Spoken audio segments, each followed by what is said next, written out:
Good evening बच्चों। कैसे हो आप? परेशान नहीं होना, हम फिर आ गए हैं।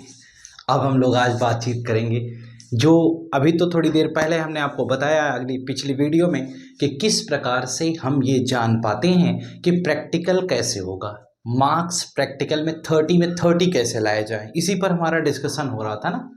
अभी हम लोग ये डिस्कस करने वाले हैं कि हम वाइवा में फुल मार्क्स कैसे ऑब्टेन करें। जैसे कि आप जानते हैं एग्जामिनर आपसे तमाम तरह के क्वेश्चंस पूछता है। तो जो एग्जामिनर आपसे क्वेश्चन पूछता है वो क्या क्वेश्चंस हो सकते हैं, प्रिडिक्टेड क्वेश्चंस क्या हो सकते हैं, क्वेश्चन कौन से टॉपिक से पूछे जाएंगे, एग्जामिनर जो हमसे पूछेगा वो क्या पूछ सकता है सर, जरा वो तो बताइए ना, कहां से आ सकता है। देखिए बेटा, चाहे कोई इंटरव्यू हो, चाहे किसी एग्जामिनर का केस हो, ठीक है, क्वेश्चंस कहाँ से आएंगे ये सबसे प्लस पॉइंट होता है। अगर हम इसकी बात करें कि क्वेश्चन कहाँ से आएंगे तो इसको हमें समझना पड़ेगा, और कैसे समझेंगे हम इसके बारे में ही बात करने वाले हैं। जरा देखिए, चलिए अब हमें पढ़ना ये है कि जो वाइवा का केस आपने पढ़ा है कि वाइवा में आपके फुल मार्क्स कैसे आएंगे, सबसे मेन मैटर ये करता है। तो वाइवा में पूरे नंबर पाने के लिए हमें क्या करना पड़ेगा, जरा ध्यान से समझिएगा। जैसे कि अगर हम केमिस्ट्री प्रैक्टिकल वाइवा की बात करते हैं तो वाइवा में आपके कितने नंबर का वाइवा है, 4 मार्क्स का वाइवा होगा। तो उस 4 मार्क्स के वाइवा में आपको क्या 4 मार्क्स मिल पाएंगे, और मिलेंगे तो उसमें क्या क्वेश्चंस आएंगे, कौन से टॉपिक पर क्वेश्चंस आएंगे, कौन सी ऐसी चीजें हैं जो वाइवा के लिए आपको तैयार करके करना है, और किन विषयों पर बात की जाए तो ज़्यादा बेटर होगा। समय को गंवाते ना हुए हम लोग सबसे पहले डिस्कस करेंगे वाइवा में एग्जामिनर आपसे क्या पूछेगा।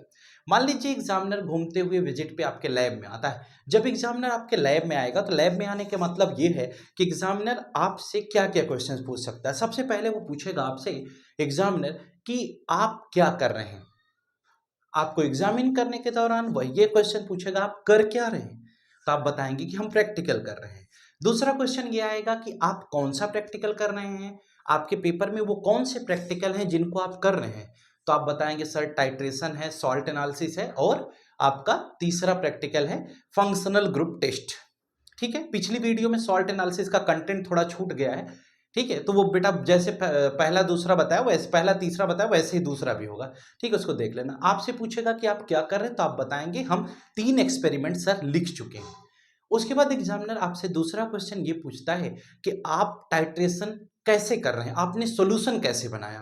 तो आप कहोगे कि सर हमने 1.26 ग्राम मेजर किया था ऑक्जेलिक एसिड वॉच ग्लास पर इलेक्ट्रॉनिक बैलेंस से, और मेजर करके हम ले आकर किसी मेजरिंग फ्लास्क में डालते हैं, और उसके बाद हम 250 ml इसमें पानी भर देते हैं, और ये सॉल्यूशन हमारा रेडी हो जाता है। हमने इस प्रकार से सॉल्यूशन बनाया। दूसरा क्वेश्चन, सॉल्यूशन बनाने के बाद आप टाइट्रेशन कैसे स्टार्ट किए, तो आप बताएंगे कि हमने क्या किया। हमने सबसे पहले काम ये किया कि टाइट्रेशन स्टार्ट करने के लिए आपको ये बताना होगा कि आपने जब 250 ml का ये केस लिया, 250 ml इसमें आपने फिल कर लिया। फिल करने के बाद आप इसमें से क्या करोगे, 25 ml पिपेट से निकाल करके दूसरे एपरेटस में आपने डाला कोनिकल फ्लास्क में, और कोनिकल फ्लास्क में डालने के बाद ब्यूरिट के माध्यम से ब्यूरिट स्टैंड पर ले जाकर के आप टाइट्रेशन स्टार्ट कर देते हैं। ठीक है। अगर किसी से एग्जामिनर आपसे पूछ सकता है, जैसे ये एपरेटस है इनके बारे में पूछ सकता है, इस एपरेटस में पूछ सकता है ये क्या है, ये ब्यूरिट है, ये क्या है, क्लैंप है, ये पूरा क्या है, ब्यूरिट स्टैंड है। क्वेश्चन ये आता है ये क्या है बेटा, ये नॉब है। ठीक है, नॉब को ओपन करने का तरीका क्या होता है, ये प्रैक्टिकल से रिलेटेड वाइवा का क्वेश्चन पूछ रहा हूँ जहाँ एपरेटस पर क्वेश्चन आएंगे। ये आप ऐसे इसको क्या करते हो, चलाते हो। ठीक है, आपको ये भी ध्यान रखना है, इसके बारे में जानकारी होनी चाहिए। कितने ml की ब्यूरिट होती है, 50 ml की ब्यूरिट होती है, ये आपको मालूम होना चाहिए।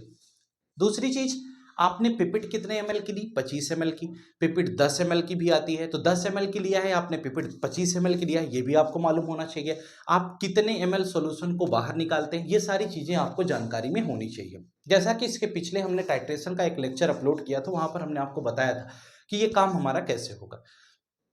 अगर हम इससे थोड़ा और आगे की तरफ चलते हैं तो एग्जामिनर लैब विजिट करने के दौरान आपसे क्वेश्चंस केवल ये पूछेंगे कि आपको एपरेटस की जानकारी है कि नहीं। एपरेटस के बारे में एक क्लास हमने पीछे लेक्चर अपलोड किया था, वहां पर हमने आपको बताया था कि एपरेटस की आपको इन्फॉर्मेशन पूरी की पूरी दी थी कि एपरेटस क्या है, कैसे वर्क करते हैं, ये सारी बात हमने बता दी थी। तो एपरेटस के बारे में हम जानकारी जान चुके हैं, समझ चुके हैं, आती भी हमें।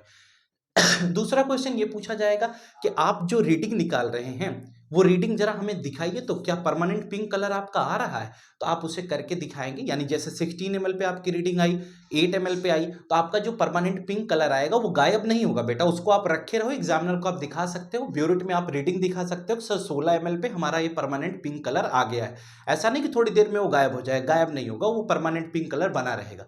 ठीक है, आप रीडिंग को दिखा सकते हो। दूसरा क्वेश्चन, आपने सॉल्ट एनालिसिस में क्या किया? एग्जामिनर आपसे पूछेगा कि सॉल्ट एनालिसिस में आपने प्रैक्टिकल में क्या किया, तो आप बताएंगे सॉल्ट एनालिसिस में हमने एक सॉल्ट लिया था सर, उसके अंदर हमने कैटायन और एनायन का टेस्ट किया कि कैटायन कौन सा है, एनायन कौन सा है, यानी एसिडिक रेडिकल और बेसिक रेडिकल का डिटेक्शन हमारे द्वारा किया गया सॉल्ट एनालिसिस में। ठीक है, वहां पर आपसे एक क्वेश्चन पूछेगा कि आप ग्रुप के बारे में जानते हैं, ग्रुप 1 में क्या होता है, ग्रुप 2 में क्या होता है, ग्रुप 3 में क्या होता है, ग्रुप 4 में क्या होता है। तो बेटा ग्रुप वाइज सॉल्ट की इंफॉर्मेशन आपको होनी चाहिए। प्रैक्टिकल में सबसे ज्यादा क्वेश्चन ये पूछा जाता है, आपने फर्स्ट ग्रुप में कौन से कैटायन आयन पाए जाते हैं, सेकंड में कौन से होते, थर्ड में कौन होते हैं, तो ग्रुप वाइज सॉल्ट की एनालिसिस आपको मालूम होनी चाहिए। जैसे आपको कैल्शियम नाइट्रेट दिया गया, आगे एग्जामिनर आपसे पूछ सकता है कैल्शियम कौन से ग्रुप में है। ठीक है, तो ग्रुप वाइज एनालिसिस आप जरूर पढ़ लीजिएगा। अच्छा, थोड़ा सा और आगे चलते हैं।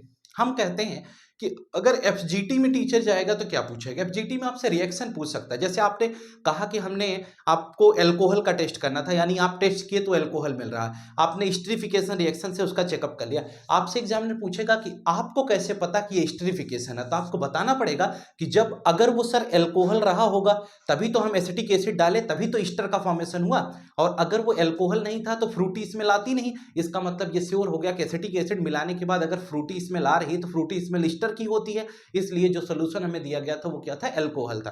इस तरह से हमें ये चीज समझनी होगी। ठीक है, कि कौन सा एल्कोहल है, कौन फिनॉल है। जैसे एक जनरली एल्कोहल में आप स्टरीफिकेशन टेस्ट कर लीजिए, तुरंत क्लियर हो जाएगा। कार्बोक्सिलिक एसिड में स्टरीफिकेशन टेस्ट कर लीजिए, तुरंत क्लियर हो जाएगा। और कुछ नहीं, सबसे आसान तो फिनॉल का अगर है तो फिनॉल में फेरिक क्लोराइड डाल दो, अगर आपका वॉयलेट कलर आ जाता है वो भी क्लियर हो गया। ठीक है, ये कलर का टेस्ट हो गया, यानी 3 टेस्ट तो ऐसे ही आप क्लियर हो सकते हैं। एल्डिहाइड कीटोन में 2,4 डीएनपी का टेस्ट आप करते हैं। ठीक है, एमीन के लिए अलग कॉन्सेप्ट है। तो इस तरह से आपको टेस्ट मालूम होना चाहिए। ठीक है, क्या आपने किया है ये बहुत ज्यादा जरूरी रखता है आपके प्रैक्टिकल एग्जाम के लिए। दूसरी चीज ये बेटा कि अगर आप प्रोजेक्ट बनाए होगे, जब एग्जामिनर आपका वाइवा स्टार्ट करता है, कहीं दूसरी जगह बैठता है, दूसरे रूम में बैठता है या वहीं लैब में एक कॉर्नर पे बैठ जाता है और आपसे कहता है कि बेटा अपनी फाइल, प्रोजेक्ट, कॉपी, रिकॉर्ड, ये सारी चीजें लेकर के आओ। जब आप वहां जाते हो तो एग्जामिनर सर आपसे क्या पूछते हैं, जरा सुनिएगा। सर आपसे ये उस समय पूछेंगे कि ये बताओ बेटा कि आपने प्रोजेक्ट में क्या बनाया है, तो प्रोजेक्ट भी आप पढ़ के जाएंगे, यानी कि प्रोजेक्ट से रिलेटेड आपको इन्फॉर्मेशन होनी चाहिए कि प्रोजेक्ट जैसे सोयाबीन ऑयल आपने बनाया या आप कोल्ड ड्रिंक के बारे में बनाया तो कोल्ड ड्रिंक में क्या क्या चीज़ें पाई जाती है, कंटेंट क्या होता है, आपने कैसे उस पर प्रोजेक्ट वर्क क्या किया है, वो सब चीज़ें आपको मालूम होनी चाहिए। थोड़ा जानकारी आपको प्रोजेक्ट की भी होनी चाहिए, ये ज़रूरी है। अब रही बात कि सर क्या वो हमारे सिलेबस से भी पूछेंगे क्या, हमारे एग्जाम में जो 9 चैप्टर आ रहे हैं केमिस्ट्री के वहां से भी क्वेश्चन आएंगे क्या? जी हाँ, वहां से भी क्वेश्चन पूछे जा सकते हैं। अगर प्रोजेक्ट आप किसी परफेक्टली चैप्टर से रिलेटेड बनाए होंगे, जैसे कुछ लोग इलेक्ट्रोकेमिकल सेल बनाए, अगर किसी ने इलेक्ट्रोकेमिकल सेल का प्रोजेक्ट बनाया है तो उसको इलेक्ट्रोकेमिस्ट्री बहुत अच्छे तरीके से पढ़ा होना चाहिए, क्योंकि उससे इलेक्ट्रोकेमिस्ट्री से क्वेश्चन पूछे जाएंगे। ठीक है, जो प्रोजेक्ट आप बनाए वह प्रोजेक्ट किस चैप्टर से रिलेटेड है ये बहुत जरूरी है, उस चैप्टर से आपसे क्वेश्चन पूछे जा सकते हैं। दूसरा, जिन्होंने अभी कुछ लोगों ने इलेक्ट्रोकेमिकल, कुछ लोगों ने नेमिंग रिएक्शन पर प्रोजेक्ट बनाया है, तो उनसे नेमिंग रिएक्शन से रिलेटेड क्वेश्चंस पूछे जा सकते हैं। आपने कौन से टॉपिक पर प्रोजेक्ट बनाया है ये बहुत मायने रखता है। अगर उस टॉपिक से रिलेटेड कोई चैप्टर होगा तो उस पर क्वेश्चंस पूछे जा सकते हैं। ठीक है, अब ये तो बात हो गई प्रोजेक्ट की। तो प्रोजेक्ट से रिलेटेड एक छोटा सा अगर हम आपको बात बताएं तो एक बात ये भी हो सकती है, वो क्या, जरा सुनिएगा। जैसे आपके सिलेबस में टोटल 9 चैप्टर है, अब 9 चैप्टर में से अगर एग्जामिनर क्वेश्चन पूछेगा तो कैसे क्वेश्चंस पूछेगा? बड़ा बेसिक सा क्वेश्चन पूछता, कोई बहुत हार्ड ऑफ फैट ऐसा क्वेश्चन नहीं पूछा जाता। जैसे मान लो बेसिक से क्वेश्चन में, जैसे मान लो सॉल्यूशन से एग्जामिनर क्वेश्चन आपसे पूछेगा तो क्या पूछेगा?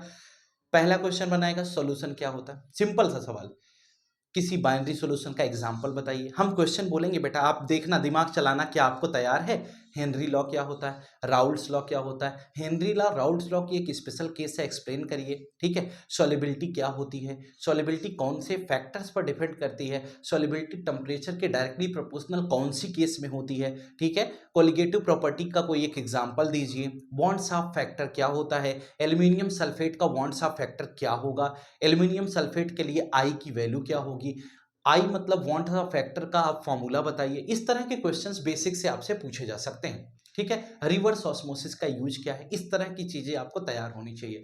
जो लोग इलेक्ट्रोकेमिकल सेल से रिलेटेड प्रोजेक्ट बनाए हैं वो जरा ध्यान दें। इलेक्ट्रोकेमिकल सेल से जो रिलेटेड प्रोजेक्ट बनाए हैं उन्हें इलेक्ट्रोकेमिस्ट्री अच्छे से आनी चाहिए। नस्ट इक्वेशन क्या होता है, इलेक्ट्रोड पोटेंशियल क्या होता है, स्टैंडर्ड इलेक्ट्रोड पोटेंशियल क्या होता है, उसके साथ साथ बेटा गिब्स एनर्जी का फॉर्मूला क्या है।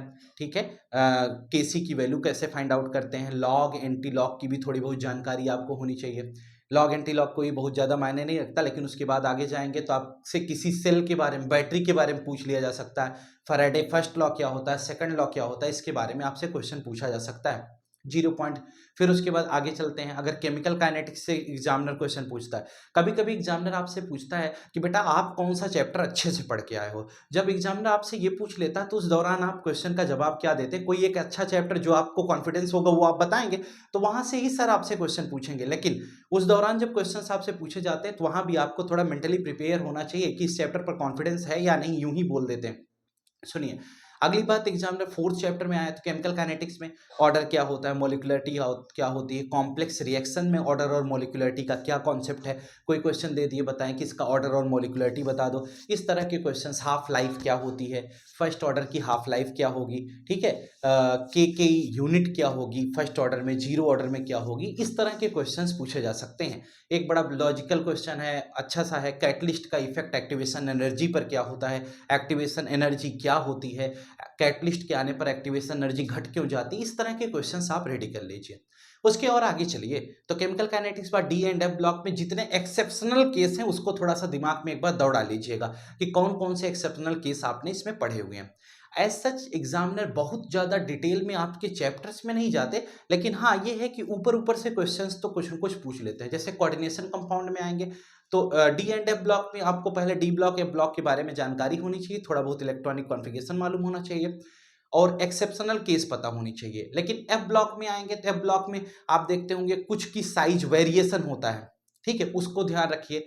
आपने देखा होगा 4F 5F में, सॉरी 4F कह रहा हूँ 6 पीरियड और 5th पीरियड के बीच में जो साइज में सिमिलरिटी आती है, ठीक है, उसका ग्राफ कैसे बनता है, क्यों ये ऐसा हो जाता, सीरियम और लैंथेनम वाला केस जो आप पढ़ते हो वहां की बातचीत की जा रही है।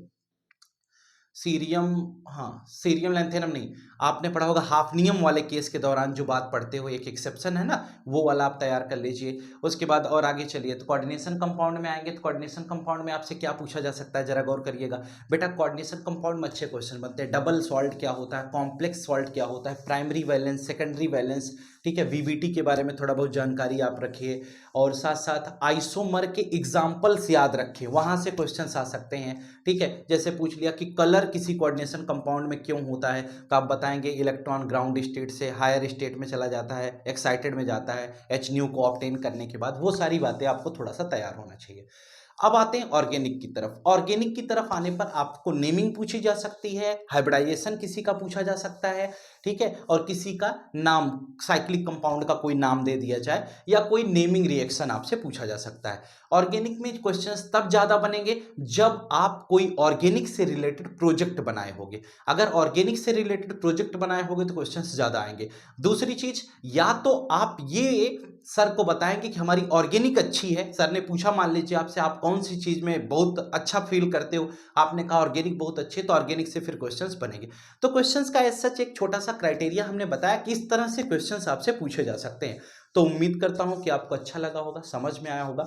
तो कुछ लोग सोच रहे होंगे कि यार सर तो आप सब बता दिए, सबसे आएगा क्वेश्चन। हाँ बेटा, एग्जामिनर के मन का कोई ख्याल नहीं, वो आपसे कहीं से भी कुछ भी पूछ सकते हैं, इसलिए प्रिपरेशन आपको उस लेवल पर करनी पड़ेगी।